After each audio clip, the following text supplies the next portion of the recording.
Hey guys, welcome to BP, the Bible Perspective, part 2 of Unpacking Misinformation Meant to Defend Whiteness. Now, before we get into it, please like and share this video and subscribe to BP, the Bible Perspective. As always, if you have a thought or comment, add it to the comment section below. All comments are welcome. This is part 2 of a video that I'm unpacking presented by Monique Dusant called Slavery in the Bible versus American Slavery. Now, excuse me. This caught my attention for two reasons. One, the title itself, the subject matter itself, and Monique Dusant, whose YouTube channel is Center for Biblical Unity. That's the name of the YouTube channel. Now, what is interesting about this channel is that, of course, it is not really striving for biblical unity, and here's why. I've clearly stated that I started Center for Biblical Unity to defend white people. You can go back and you can look on a ton of my interviews where I've said that was my sole reason for starting CFBU, was to be able to use my voice on behalf of white people that I didn't see. I didn't see any black people coming out and saying, hey, look, we are brothers. So that, of course, was so disturbing to me because, one, you came in the name of Christianity, biblical unity. I understand Candace Owens saying that. In fact, Monique is saying the quiet parts out loud. And if you remember, I said that these black conservatives, they all think this, and they all have, in a sense, this in common, that they are defending white people. Okay? So understand, so that caught my attention. So the reason then for this series, to understand it, this is her motive for presenting this. This is her perspective. In other words, the whole point is to really say white people aren't bad. All right. Now, I've been breaking down the video itself, and I'm going to continue on. But I'm also showing the very scriptures that they are neglecting to use. In this subject matter, notice that the title says Slavery in the Bible versus American Slavery. Now, the reason why they present it this way, many conservatives, whether white or black, really attempt to sanitize America's part in slavery. So when she presents this, she's basically trying to say America wasn't that bad. In her case, white people aren't that bad. We'll get to that later. So the series that the guest is Dr. Fiedler, and so he again been unpacking his misinformation on what slavery is, and especially what slavery is in the Bible. Thus far, it has been pretty shocking. So I want to read one other thing before we move on. Excuse me. When we talk about this, the idea of slavery, I want to read one other thing. I want to go back and read something before we move on. Let's bring my screen up.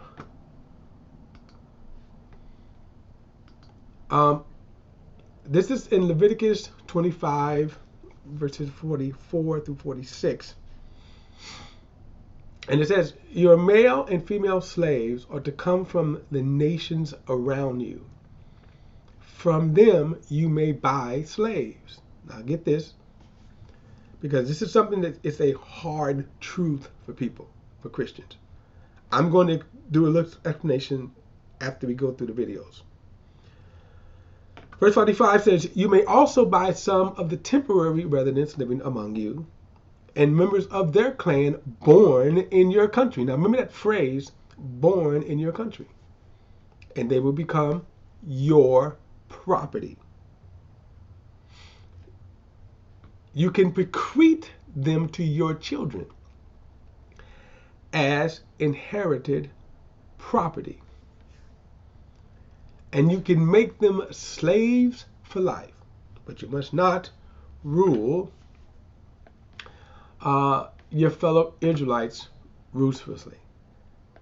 Now, again, that's a hard say. Now, I'm going to read this from another translation here. Just okay. Let me do it this way. Let me read this from the traditional King James. This is not the traditional King James, and my favorite translation is the Holman Christian Standard. So I'll read that. I'll read it from the Holman Christian Standard Bible, and then I read the traditional translation. Now this is the same Leviticus 25 verse 40, verse 44. He says, your male and female slaves ought to be from the nations around you. You may purchase male and female slaves. You may also purchase them from the foreigners staying with you, or from their families living among you, those born in your land. These may become your property. You may leave them to your sons after you to inherit as property. You can make them slaves for life. But concerning your brothers, the Israelites, you must not rule over one another harshly. All right. This is the New King James. Okay. And as for your male and female slaves whom you may have, from the nations that are around you, from them you may buy male and female slaves. Moreover, you may buy the children of the strangers who dwell among you, and their families who are with you, which they begat, okay, in your land, or born, okay, and they shall become your property. You may take them as an inheritance for your children after you, to inherit them as a possession. They should be your permanent slaves. But regarding the children of Israel, you should not rule over them with rigor. All right, so right there, as I said, that's a harsh reality. Why? Because this is the Bible. And not only is it the Bible, it is God's word to Moses, right? One of the greatest Old Testament prophet, in his instructions to Israel to regulate slavery. Now I say that because we have been reading a lot of his verses that try to sanitize that. Like he'd say things like, well, they was just indentured servants. That's not indentured servants. We did read the scriptures on indentured servants. That's not one of them. In other words, basically say, you can buy all the slaves you want. You just cannot treat them, the Israelites, like that. All right. I'm going to pick it up in the next part of the video. Concept. Black and white are actual recent concepts. They are social constructs that were created in recent history in order to divide people. And okay, so let me stop him there. First, what he's saying is true. Race is a recent construct. Now, when he says to divide people, I'm not for sure if he's playing or mincing words, playing with words. Okay? Slavery did not just divide people, however.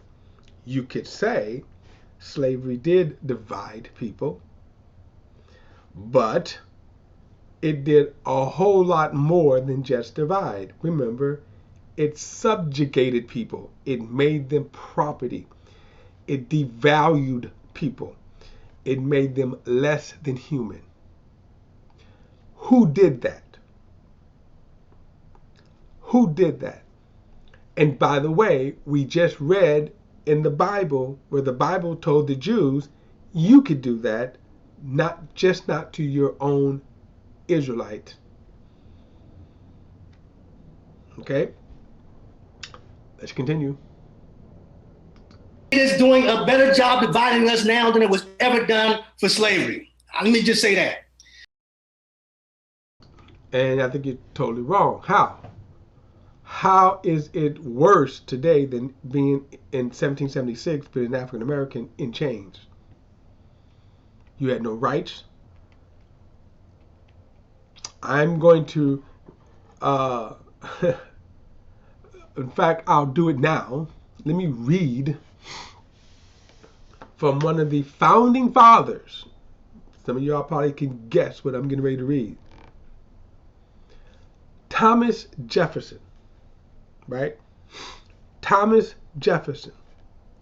Slave owning Thomas Jefferson. Sleeping with his slave, Sally, Thomas Jefferson. Fathering children by his slave, Thomas Jefferson. And Thomas had some pretty weird thoughts about black people, that they were inferior, they stink. We can go on and on and on. This Thomas Jefferson wrote this. We hold these truths to be self-evident, that all men are created equal, that they are endowed by their Creator with certain unalienable rights, that among these are life, liberty, and the pursuit of happiness. I'm going to come back to this. Because I'm going to break that down into what they're saying. Because let's ask the question, how could you write that and then own slaves? And there's a reason for that. Let's continue. So yes, you're right. Skin color had nothing to do with it. And also want to point out the fact that one of the things that God did put parameters around people. Now let me stop and say one thing here. When he says that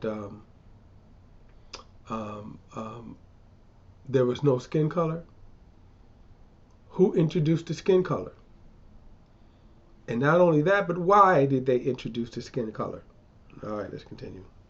Put parameters around those people. For instance, like if a slave did escape and someone found him, he didn't have to return him to his master.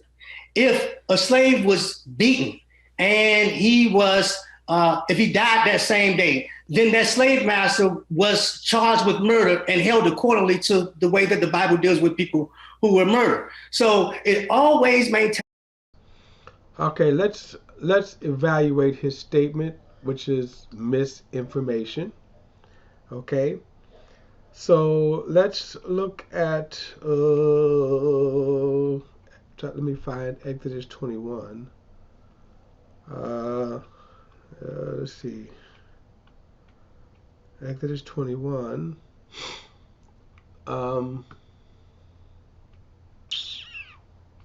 Okay, punishment. Exodus 21:20. Let me see if I can find this. Let me go back. 21, right? 20, okay. All right, here we go. Now remember he said that there was punishment for those who mistreated slaves. Well, here is the verse of scripture here. Exodus 21:20 through 21.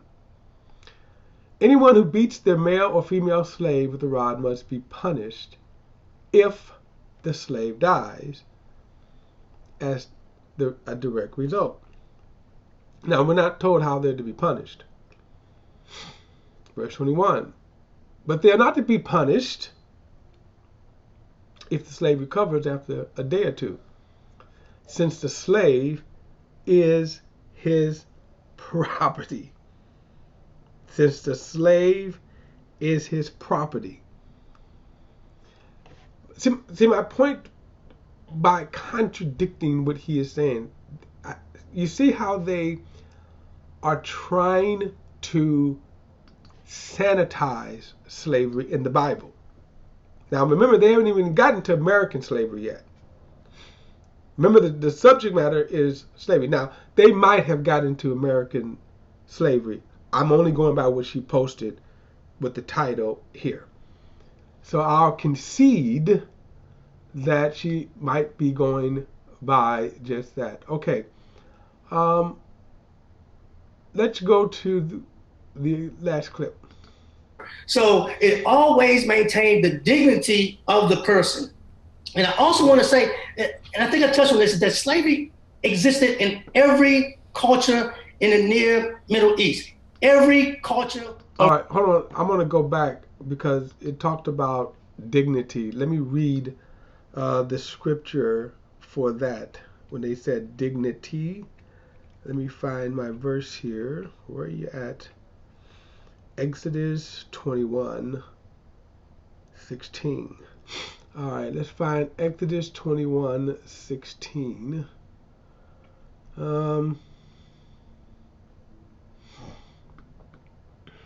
Let's see, where are you at? Exodus 21:16.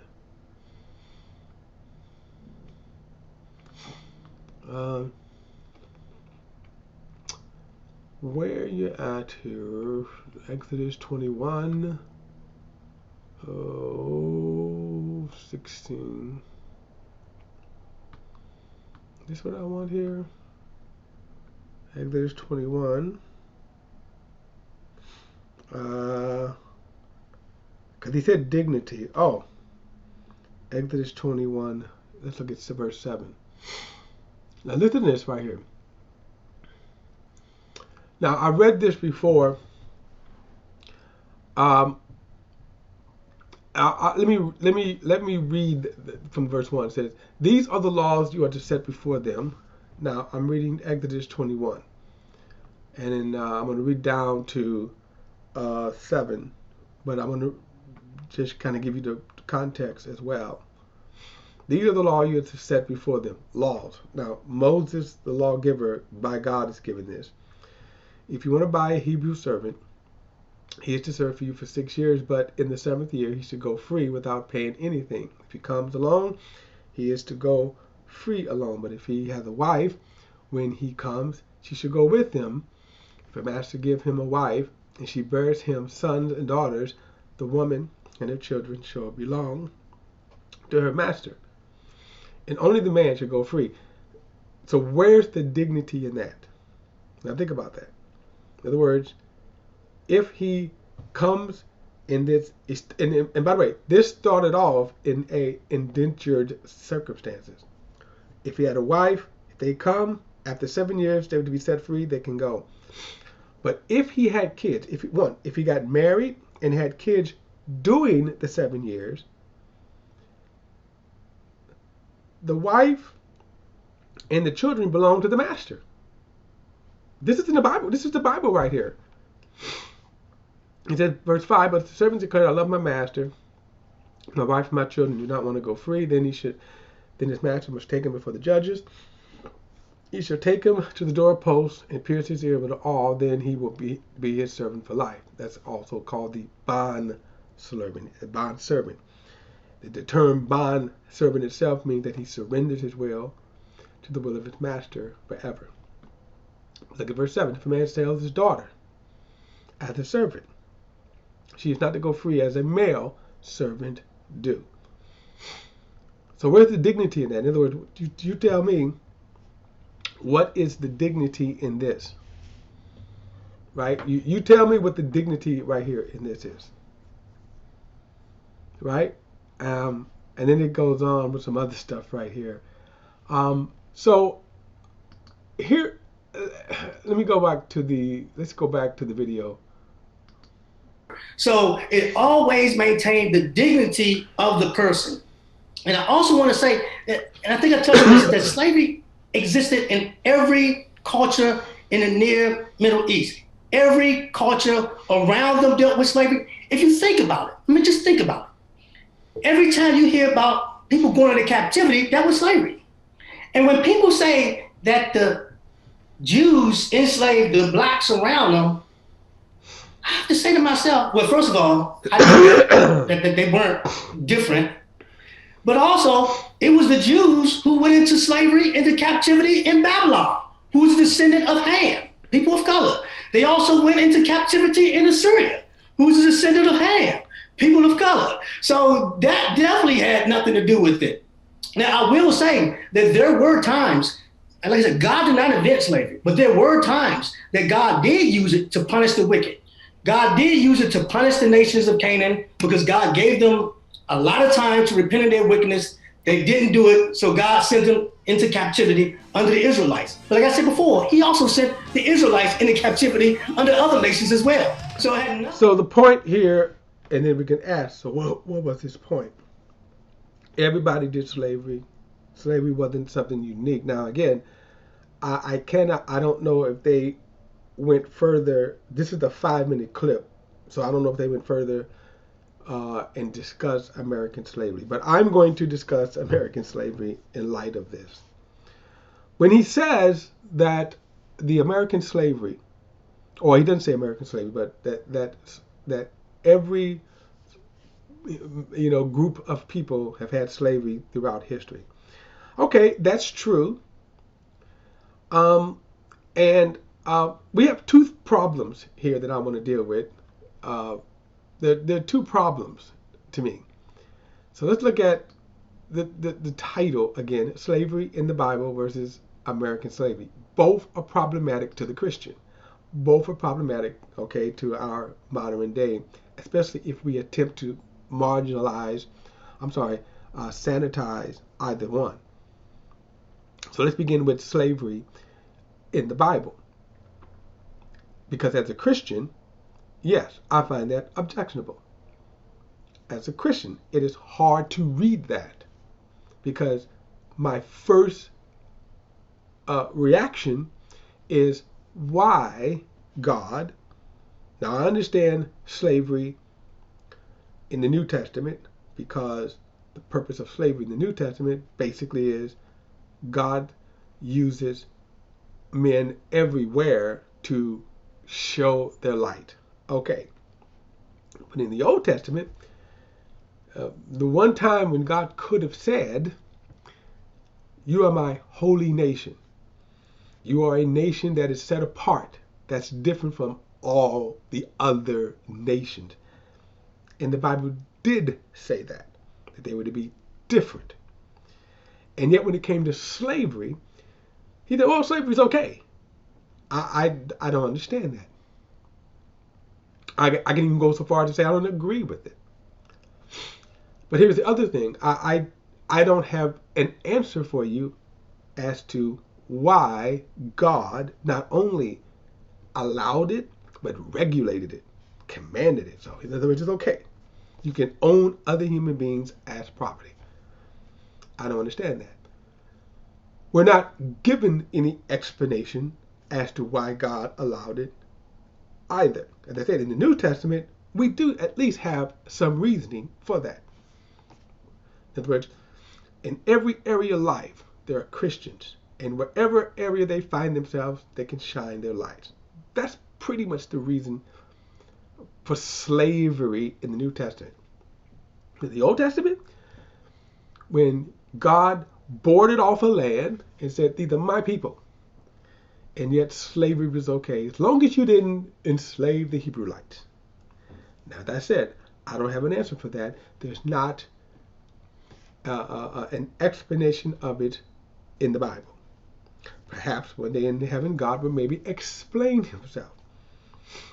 Now, obviously, slavery is not the only objectionable choices that God makes that's criticized. For example, well, why does God allow or order the execution of women, children, beasts, everything?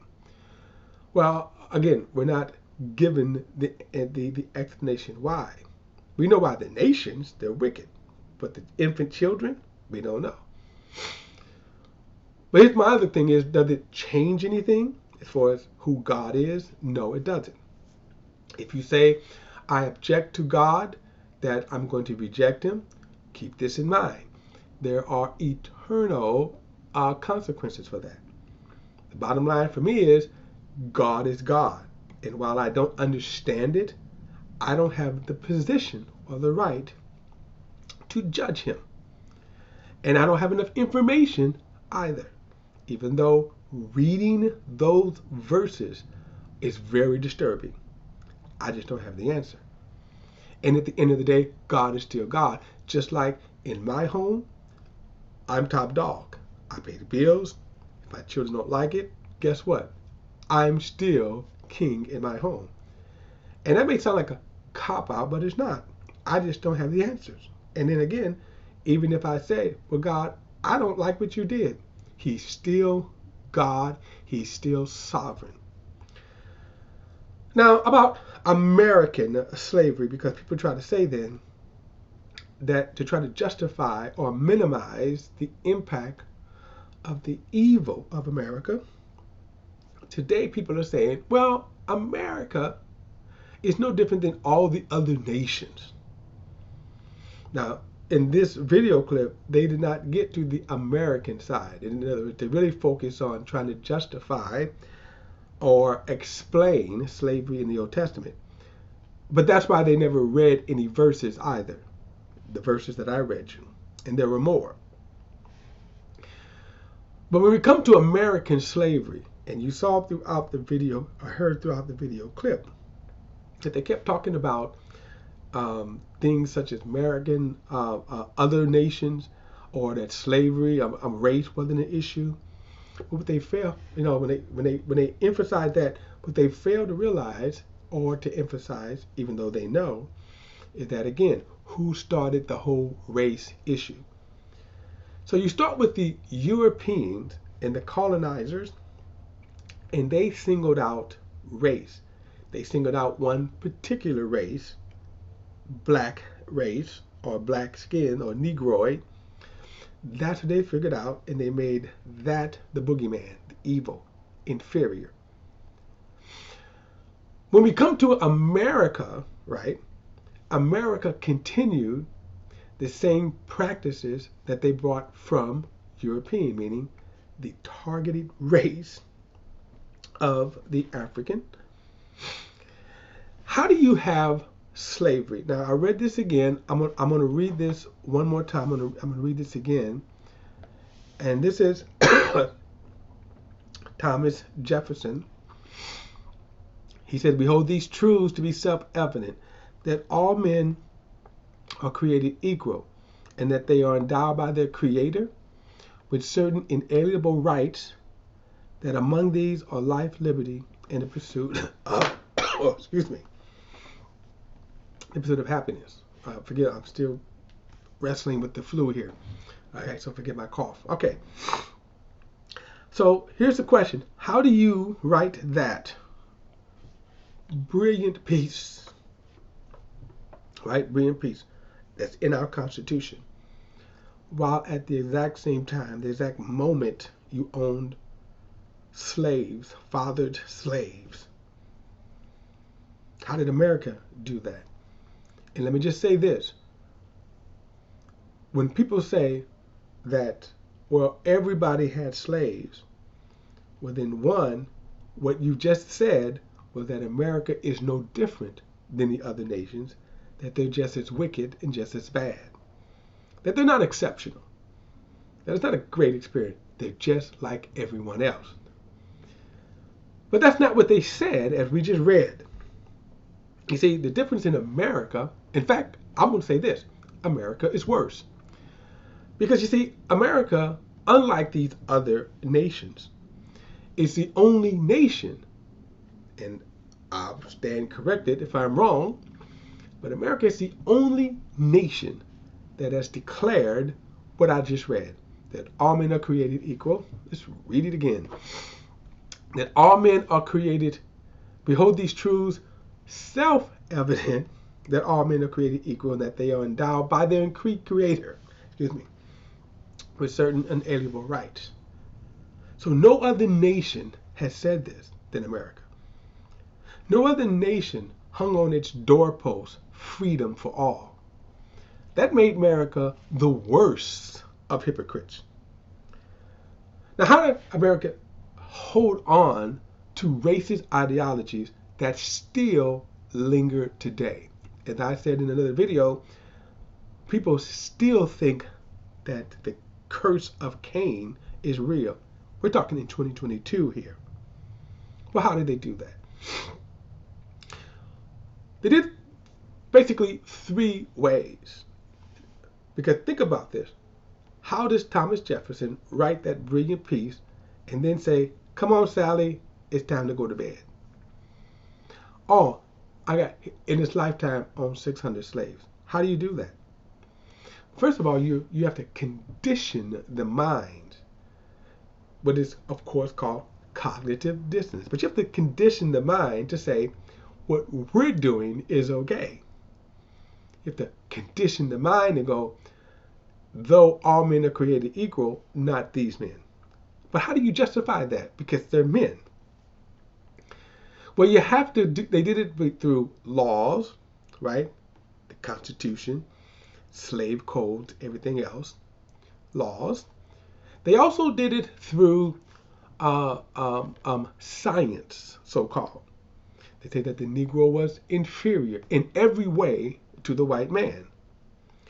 And most of all, guess what? They did it through religion. That's right.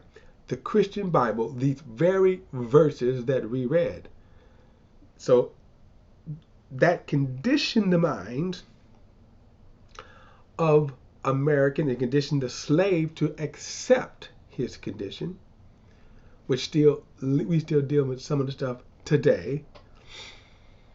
And it also conditioned the white man to think he was superior and that he was right in God's eyes.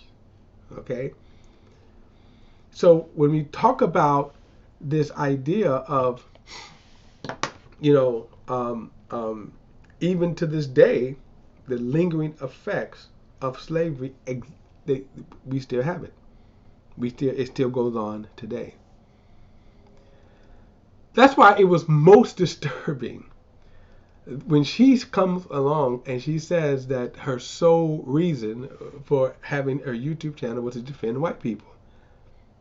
That was so astounding to me. But hey, wouldn't be the first person. All right, guys, that is my perspective. I would love to hear your thoughts. Add your comments. And remember, all comments are welcome. Welcome the dialogue. I do. Don't forget to like and share this video and subscribe to BP The Bible Perspective. Hit that subscribe button. The next time, I'll see you then.